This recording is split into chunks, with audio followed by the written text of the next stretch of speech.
how do you think your passion, intensity, sensitivity, how do you think those things affected you growing up? I was the sensitive kid.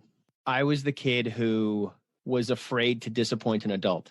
And so I didn't disappoint adults if I could possibly help it, which means I still did, obviously. I have ADHD, so I constantly wasn't doing my homework and constantly wasn't getting the project done and didn't study for the test. But then that bit me really hard because getting the bad grade, disappointing my parents, disappointing my teachers, that kind of stuff was really, really hard for me and really was overwhelming in a lot of ways.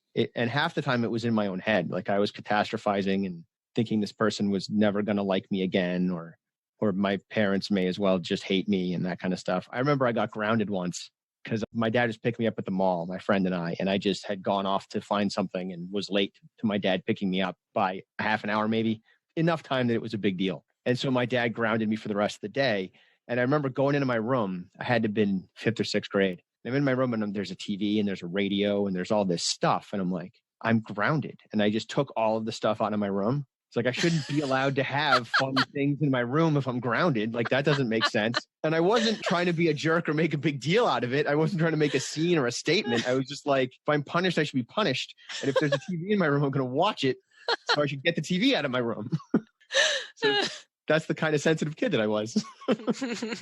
Do you think that there were any cultural factors that affected how you personally could express yourself? Oh, absolutely. I am a product of 1980s and 90s masculinity.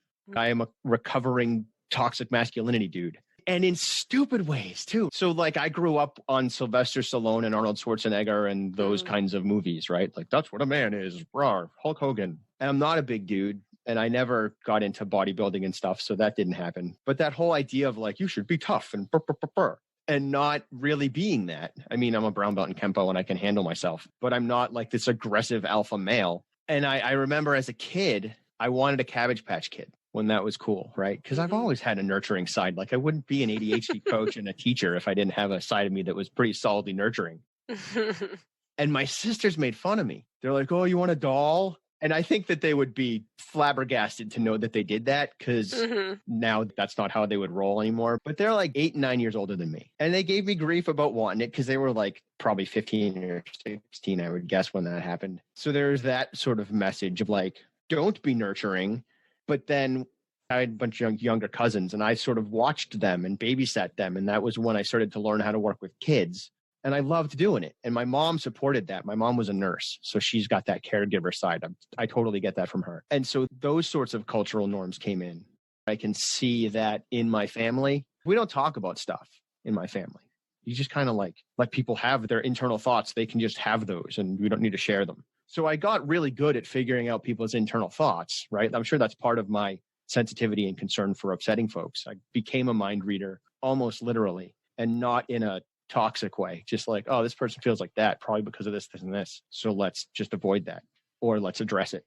And now I'm the one in the family who's like, no, we're going to talk. We're going to say the quiet parts out loud, but not in an evil way. But that's the kind of cultural stuff that I've been navigating. And as I got older, I'm like, some of it I accepted and some of it I got rid of. Even dumb stuff like the toxic masculinity piece. This is the most stupid toxic masculine example I can give you.